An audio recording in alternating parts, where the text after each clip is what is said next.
Oilers Live Studio. Subscribe or follow today.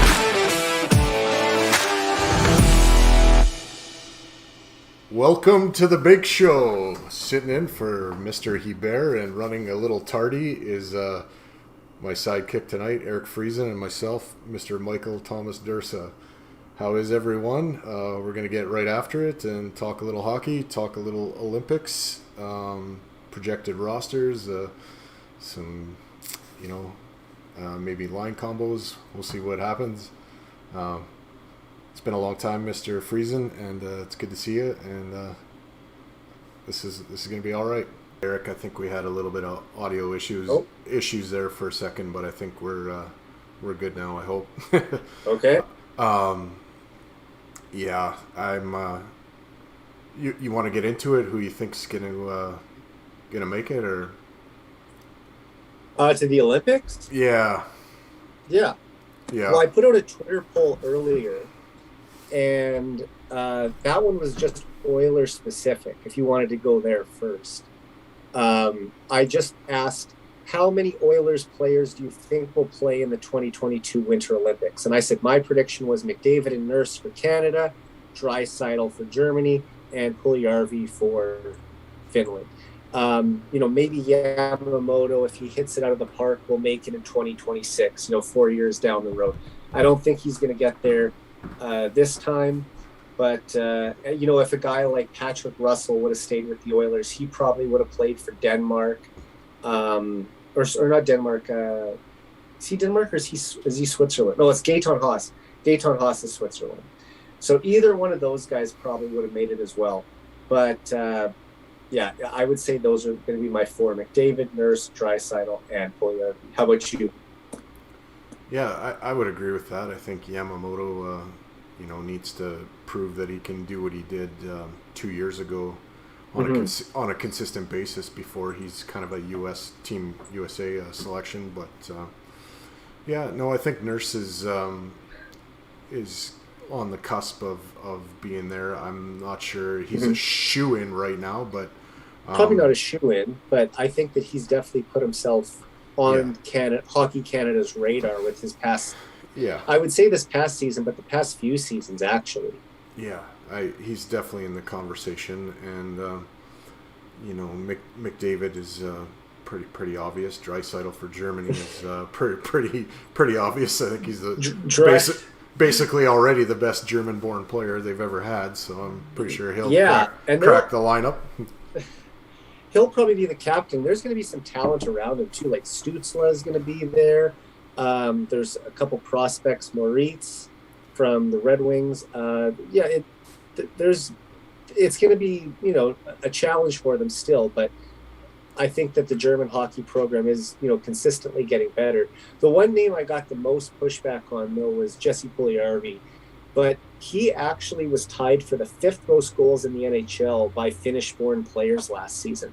So for me, I'm not saying that Puljujarvi is a lock, as a guy who has played less than 200 NHL games and is just, starting to find his footing in the NHL and had a breakthrough season this year with 15 goals in 55 games. But if he really takes it to the next level this coming season, then there's no reason he can't be a top six forward for Team Finland. Right. No, I think Jesse is in the conversation for them as well. They'll probably look and see how he starts the season and evaluate from there. And obviously getting to play with McDavid is going to boost his numbers. I mean, there's how many players in the league, or even Finnish-born players, if we want to narrow it down. He's the only one that gets to play with Connor McDavid. So even though he might not be the best Finnish player in the league, or even in the top 5 best Finnish players in the league, he has that advantage of, getting some stats even padded a little bit by playing with Connor. And the hope is that Puljujarvi will not just be the recipient of McDavid's passes, but he'll help set McDavid up, for some goals too this coming season. Yeah, I'm excited. The changes that were made in the off season, especially to the forward group. For sure. I think that's going to be a lot of fun to see what they can do for sure as a unit. I just think that now we're in a situation where it's three lines that start to come at you in waves, and that's what it takes to start going deeper in the playoffs. Well, sorry, go ahead.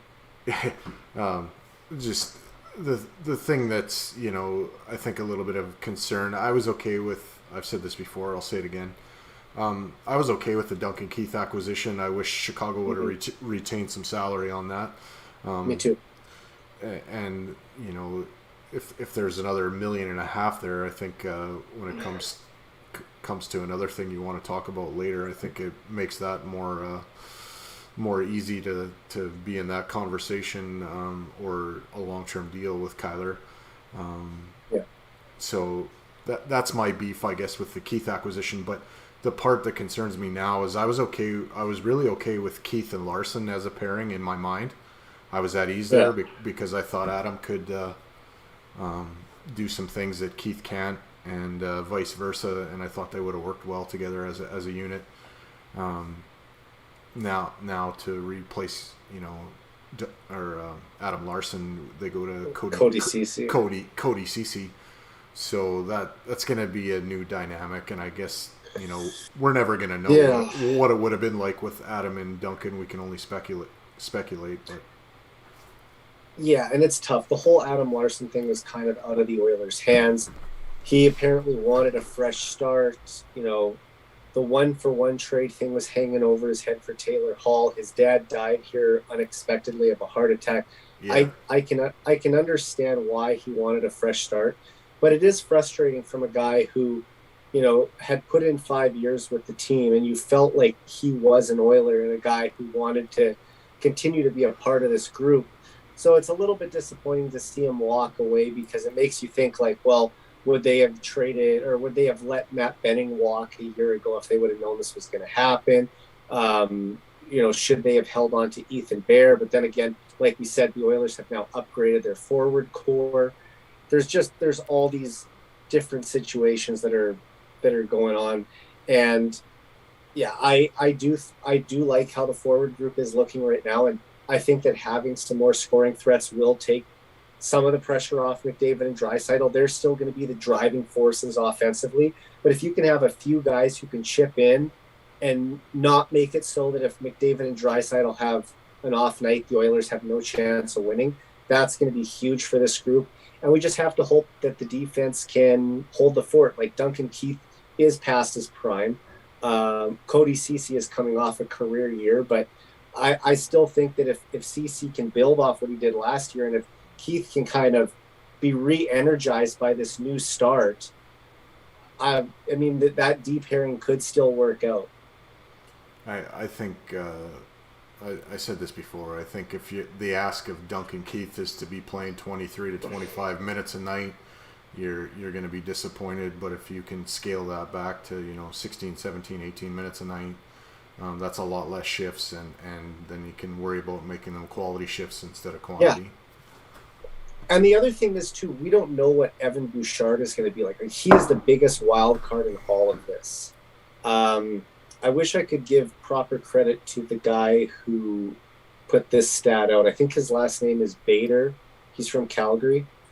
He's a big draft kind of analyst stats guy.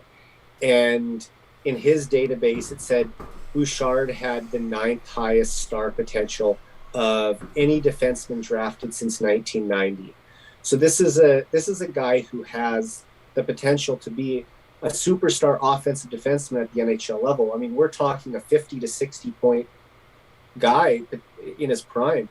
This past season, he was on pace for 30 points as a 21-year-old. And you have to think, well, what's going to happen when he's 26, 27? Is that number going to double? Is he going to be up there with the top scoring defenseman in the league, especially if he's sending tape-to-tape stretch passes up the ice to McDavid, or if he's running the power play? There's going to be a lot of potential for him to hopefully develop into that number one defenseman the Oilers want him to be. But for this year, I think the smart thing is have him as the third pairing right shot guy. Give him those sheltered, safe kind of offensive zone minutes as much as you can. But then have him be on the first power play unit. Use him to his strengths. When you have the puck lined up for a face-off in the defensive end, that's not when you should be putting Evan Bouchard out there. That's when you want to have a Darnell Nurse out there. That's when you want to have your veteran guys out there.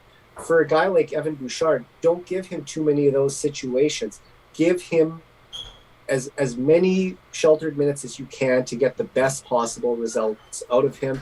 And I think that the Oilers could have a gem there, because as much as it sucks to lose Ethan Bear, and I wish he was still an Oiler, Evan Bouchard is another level ahead of Ethan Bear. And I think that's one of the reasons Ken Holland was willing to make the trade, is because he knew how good Evan Bouchard could be. Yeah. I mean, I kind of touched on this before, but I sort of think Ethan might have asked out, just with everything that he's went through. I think there was a lot there. So, I mean, I don't know all the inner workings, and I don't pretend to. But I also don't like to speculate on things that I don't really know about. I mean, some people, want to take Ken Holland to the woodshed over that.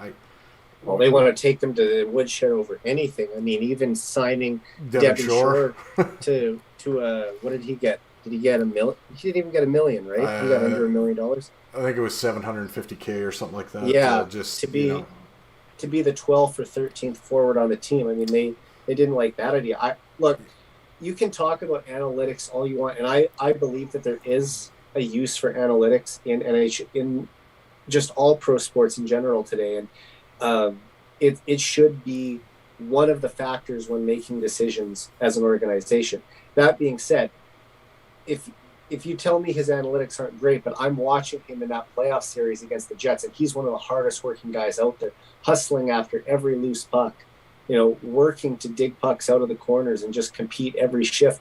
I mean, if that's a guy who plays 50 out of the 82 games this year, or maybe even less than 50, but he comes into the lineup when you need a depth guy to kind of give your team a spark on the fourth line, then I'm fine with him in that role. You got to love the passion of Oilers fans when we analyze, the 13 and 14th forward. It's a beautiful thing. I remember listening to Stauffer's show back in the middle of July. And someone texted into the show, the Oilers need to shoot more on the power play. So, this is like the middle of summer, and people are still talking about it. But, that's the thing. Like, did you ever see that documentary, King's Ransom? It was at ESPN 30 for 30. And actually, it's the first 30 for 30 that ESPN ever made back in 2009, which is kind of funny to think that they haven't done a lot of hockey ones. Hockey isn't ESPN's number one sport by any means, but that was the first documentary that they actually did.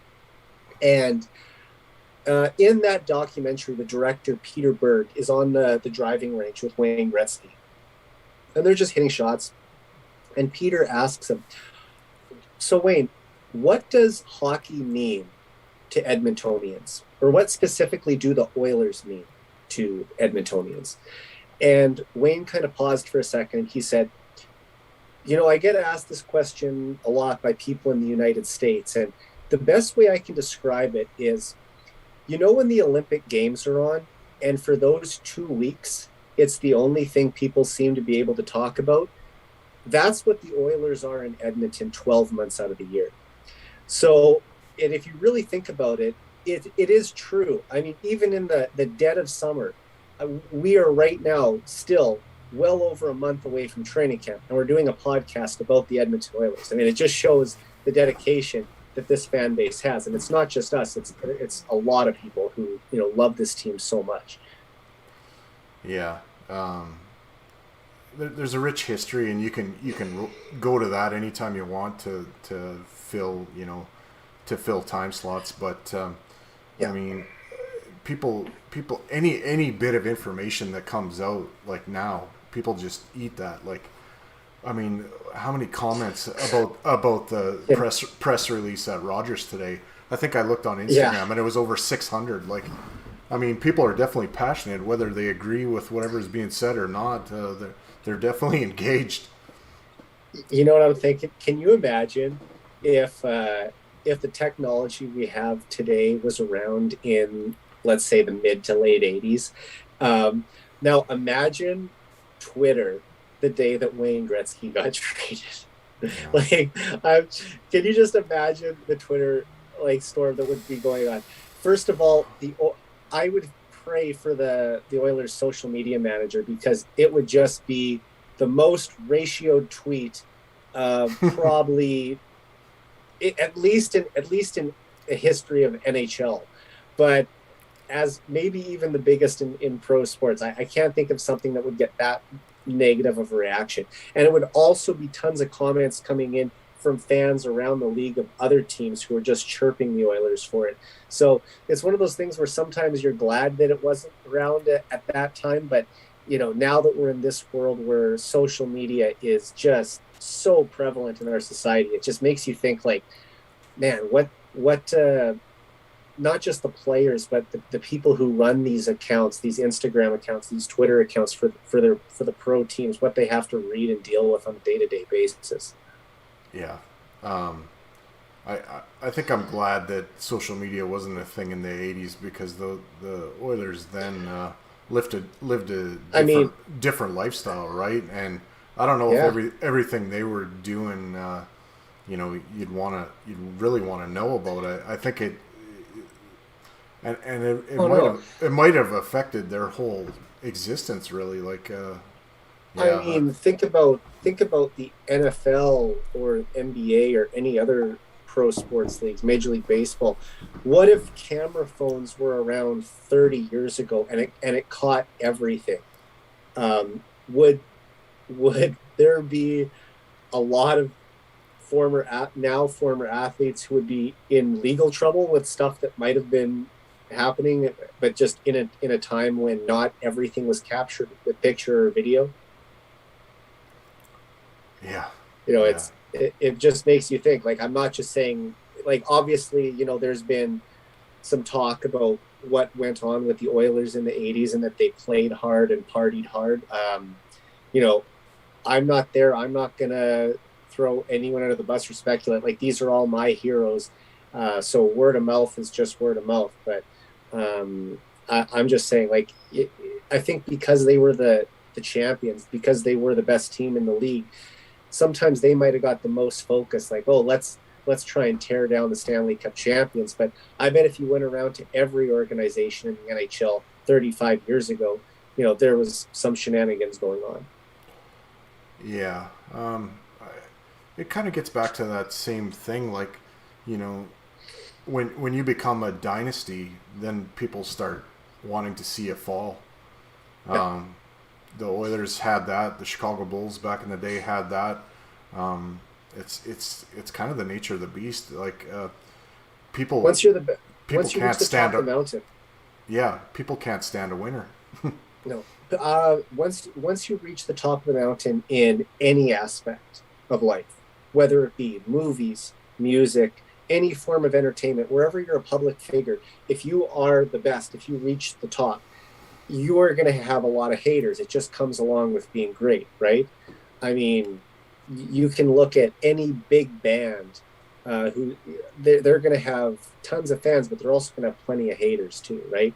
Same with big movie stars a lot of the time. It's just the nature of the beast, really. Yeah.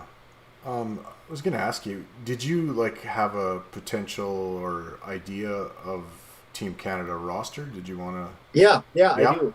Okay. I do have it. Okay. Do you want to do yours first, or do you want to go back and forth? How do you want to work this?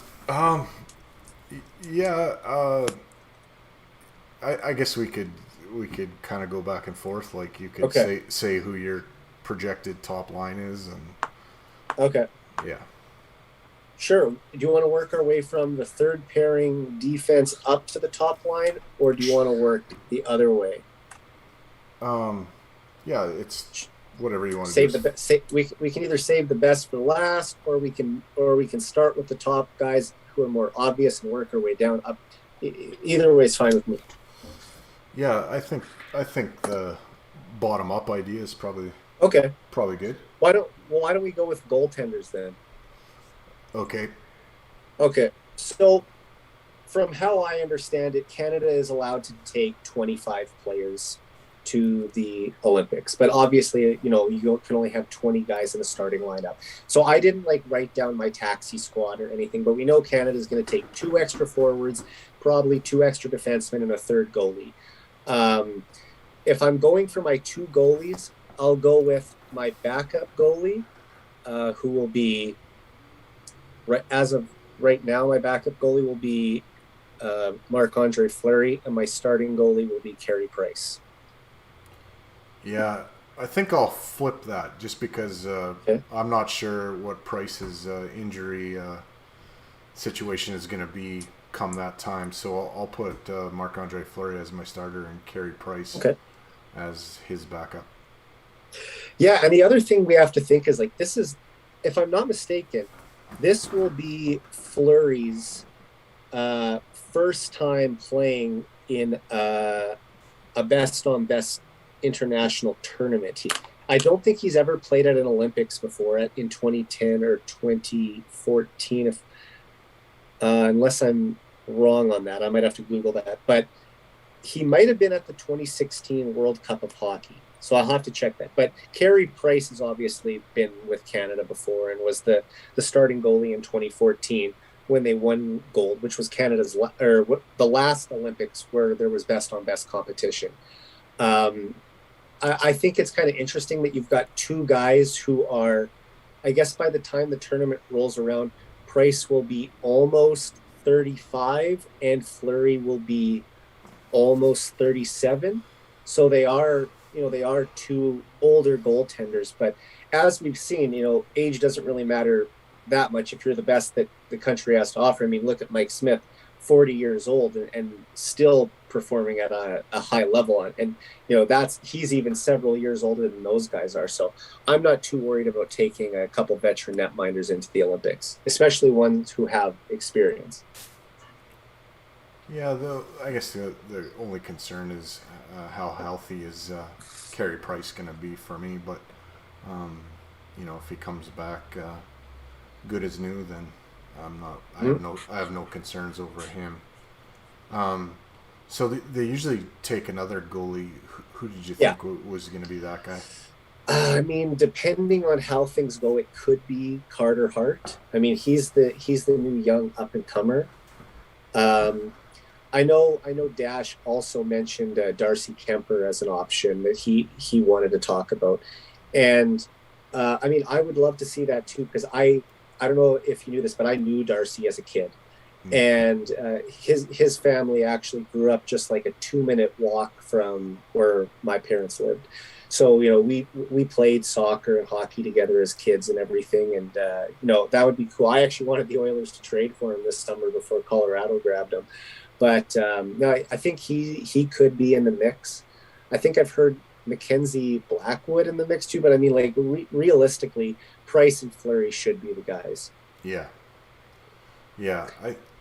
I think Kemper is probably a good choice. Kind of there, another steady veteran kind of goalie. The idea of using a young kind of upcoming goaltender though is intriguing because hopefully in four more years this is happening again. So yeah, and that's why I think Carter Hart has the potential to do it. And also, what happens if a Canadian goaltender just knocks it out of the park for the next 3 months and it's Christmas time and he's having an unreal season? Do you remember after the Blues won the Cup, Jordan Binnington was being mentioned as a potential. I don't know if I see that, but I mean, what if he gets off to a great start? You never know. Right. How about third pairing D? Yeah. I'm gonna appease the Oil Nation, and I'll say I like the idea of Darnell Nurse and Dougie Hamilton as a third pairing. I got the same too. Decor, yeah. We don't have to wait for mine. We can just break it down together. Yeah, Darnell Nurse and Dougie Hamilton are mine. They're both quality goal-scoring defensemen. They might be actually the two best goal-scoring defensemen on this list right now, actually. And, both have good size, both good skaters. I think that the big ice will do well for them. And, I like that as a third pairing. I think that if that's your bottom pairing, you got a pretty strong top four in front of them. Yeah. And for second pairing for me, I'm going to say Thomas Chabot and Cal McCarr. We got the same one again. No way. Yeah.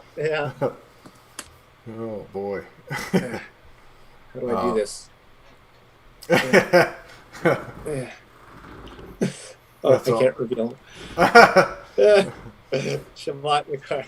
Yeah. There you go. So, probably two of Canada's youngest, most talented defensemen. Cale Makar is a Norris Trophy candidate. He probably has a good chance to win it next year.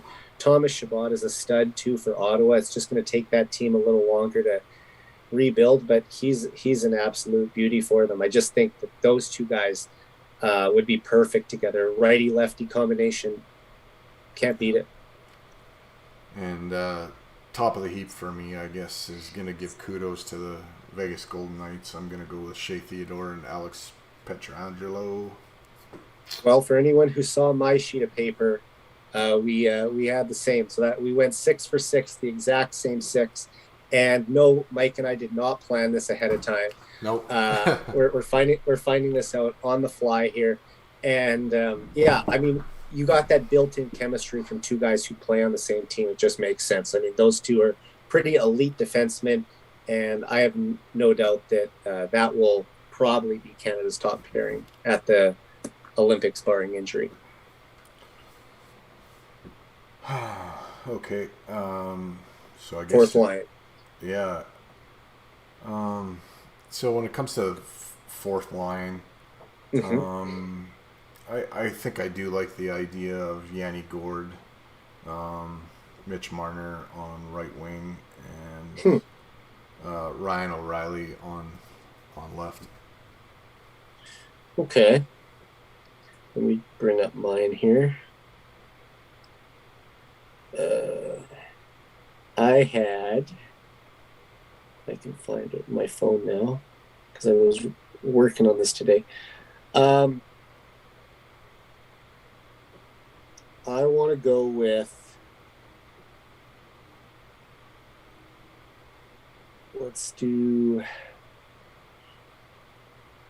I'm thinking Mark Stone at right wing.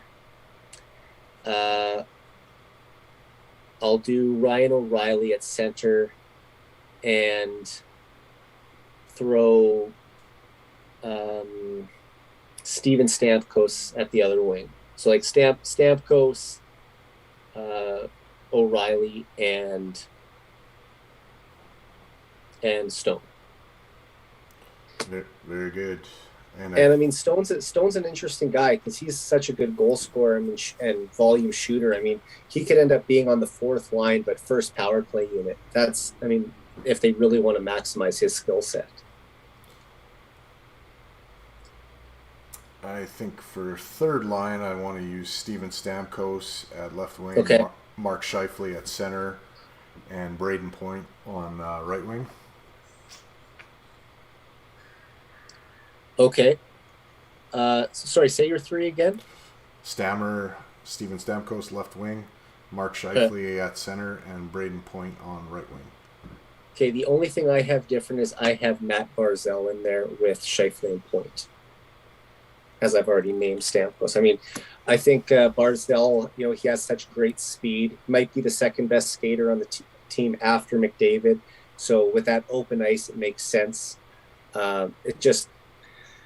Yeah, I would want to have him out there with Point, who has really established himself as an elite NHL player, and Scheifele is, a top 10 point getter in the league. So, lot of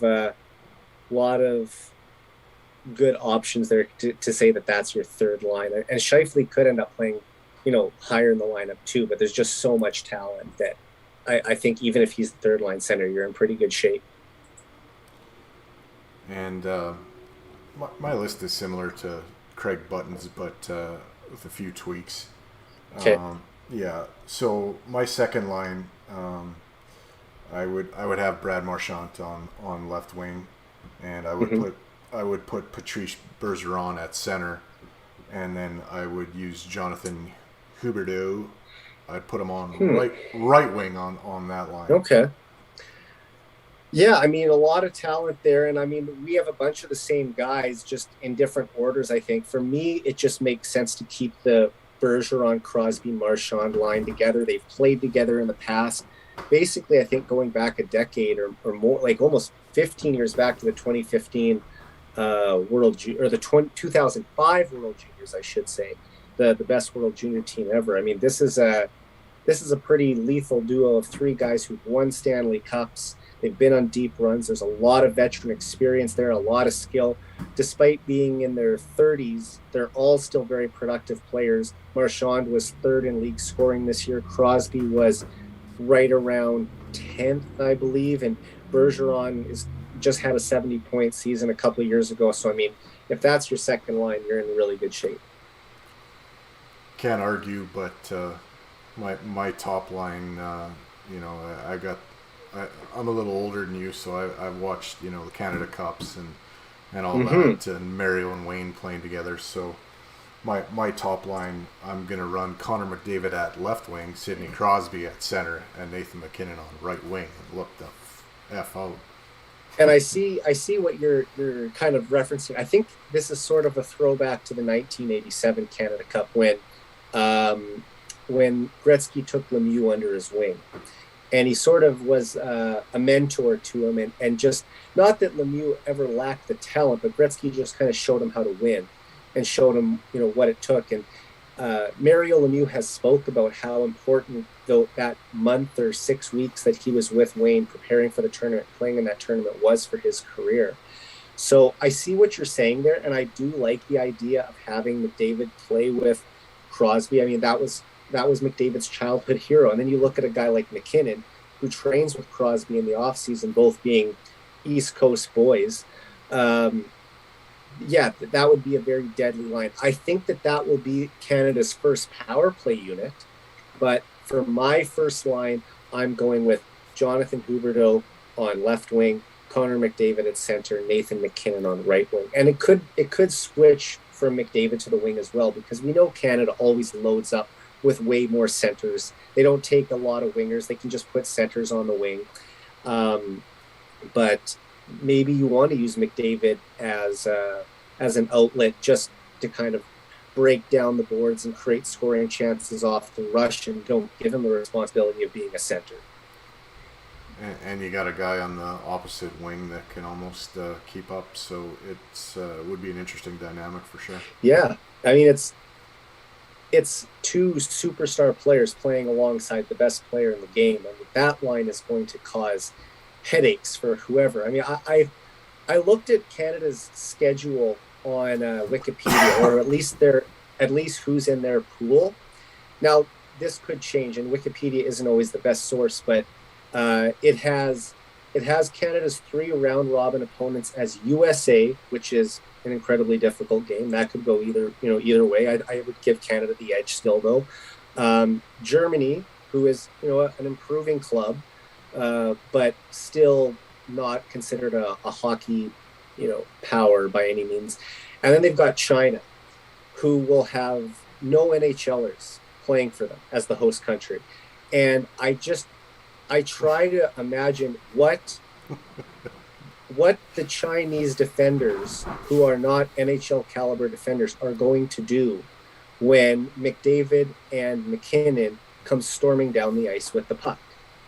I think they're either going to skate right around them, or they're going to force them to take a penalty and put them on the power play. It's going to be in that game. It could end up being a 15-0 game. It's going to be a nightmare for them. Germany, I think, will give them a little bit of a harder test than Solo USA. But that's the top three I'm going with anyway. I'm going to go with Huberdeau, McDavid, and McKinnon. The 92 Summer Olympics had the dream team, the professional basketball players allowed to go to the Barcelona Olympics. And their first matchup was against Angola, and it I think at halftime NBC was covering the game. They went to something else because it was already over, and just too out of hand. Yeah. Facing off against China would be shades of that. I think all over again. Well, I mean. And it's no disrespect. Like, China has a huge population, and they dominate. Like, look at the Olympics, how many medals China wins in the summer games. Right. If they really dedicated themselves to hockey and be like 20 years from now, they could be a strong hockey nation, just because of the work ethic and the population and the number of people. Like, you'd think with 1 billion people, they would be able to produce some good hockey players. So I think that there is the potential down the road that could be another sport that they could dominate at. But as for right now, they have no one who could contain that top line. And even if they somehow were able to shut down that top line, now you have Crosby's line coming over the boards. And then after that, you have Scheifele's line coming over the boards. Yeah. And then you have O'Reilly's line. It's just going to be wave after wave of NHL stars and superstars. And it could get out of hand. Like, we watched that 17-1 game between Canada and Germany at the World Juniors last winter.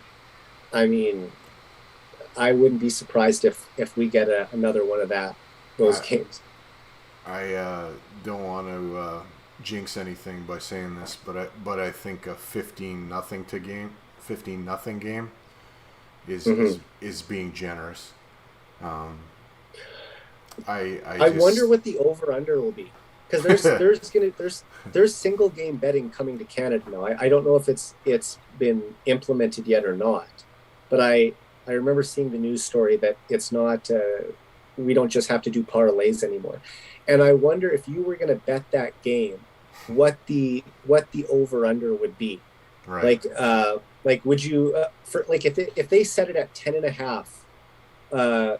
Canada win by 10.5 goals, I would take that bet. I would bet that Canada will win by over 10 goals. Yeah. So, yeah. So you want to move on to Kyler and contract and all that, or? Sure. Oh, I was also going to say USA also has to play China as well, right? So they could beat up on them just as bad as Canada could. So that could be a tough tournament for the home squad. But Yamamoto, sure. Yeah, so you were wondering where his kind of contract should fall? I think we would all like that contract to be hammered out by now. It'd be great to just know that he's signed, he's under contract, and that we can start with our projected top six. And unfortunately, you've got this one key piece of who you're hoping is going to be your second line right winger to start the season, and he isn't signed. Now, you got a guy like Yamamoto. He's played in parts of 4 NHL seasons, 17 games one year, 9 games another year. Last year, or 2 years ago, 27 games. This past year, 50-plus games. Like, he's never had a full 82-game season, either because of getting sent back to junior or spending the majority of the season in the minors or a pandemic-shortened season. But this is going to be the first time when we're hoping, if he's healthy, that he'll play in all 82 games. And I would like to see him spend the most of that time with Draisaitl and Nugent Hopkins, just so we can really see if we can recapture the magic that the Dry line had in 2019-20. The big question is now,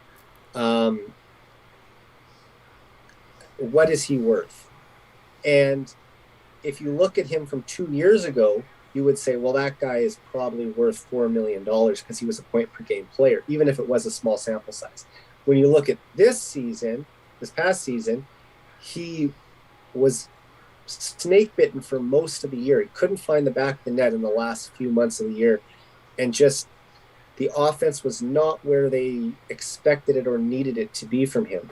So who is Yamamoto at this point? He's still a player who's going to be just turned 23 when the season starts. He's a young kid. And I think this is going to be a year for him to come into his own. This is an age when offensive players really take a big step forward. So I'm hoping that Yamamoto's going to come in and knock it out of the park. But as for right now, I would sign him to about a 2-year, $2 million a year contract. Yeah.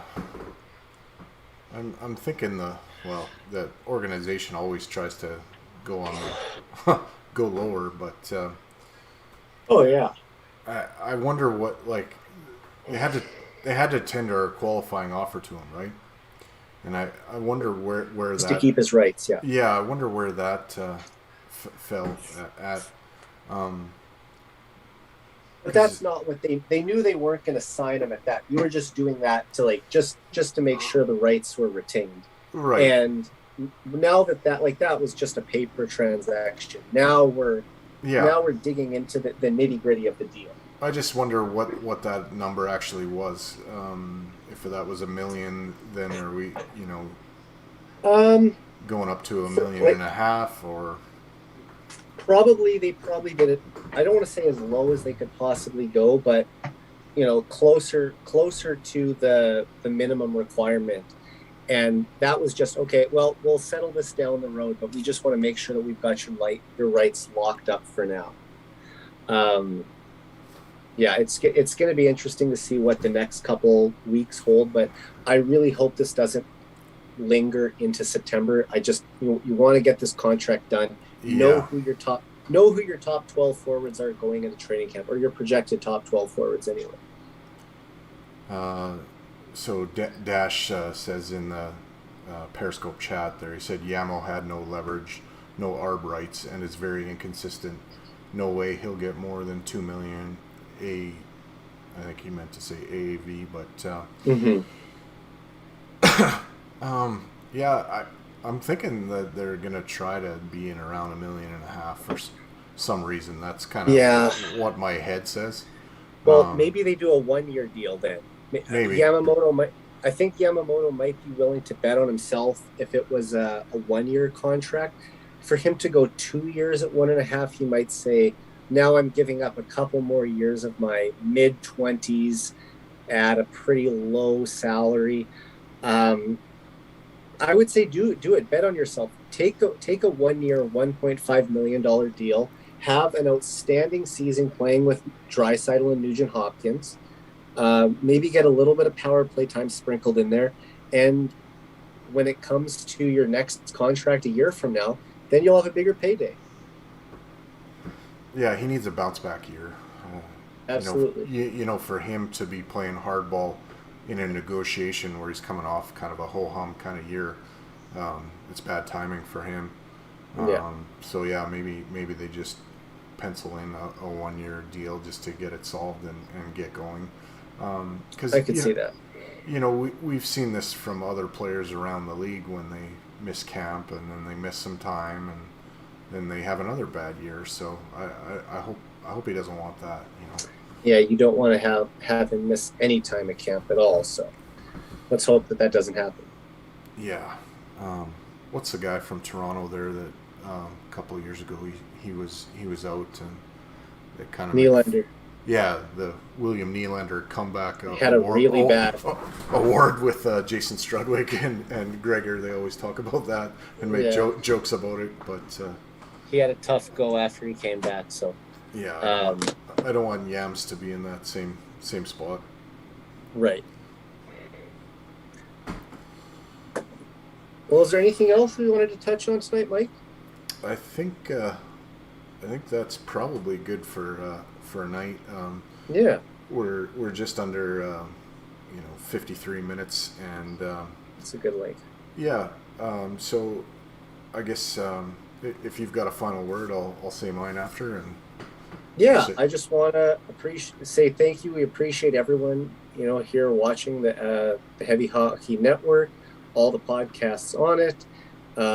Michael will be the last person to pat himself on the back, but he's done a great job like setting this all up and giving us a platform to have a voice and to talk about the Oilers, and I appreciate him for that. And yeah, everyone go check out Mike and Dash's new show. It's really good. I've enjoyed several episodes so far, and they're pretty consistent in pumping them out. So definitely a great addition to the channel. Yeah, and I like your stoic approach to kind of hockey talk, Eric, and you've had some pretty neat guests on the show as well. So take some credit from me. Thanks to anybody that listens to me and Dash, and for sure Tuesday nights usually at 6 o'clock sharp when Mr. Hebert is running his own show. I had a little bit of issues tonight, but we got through it and we put out an episode. So thanks everybody for watching, and I'll end this kind of like I end all of our shows. Keep your sticks on the ice and keep reaching for the stars, and go Oilers go. Have a good night, and we will talk to you again.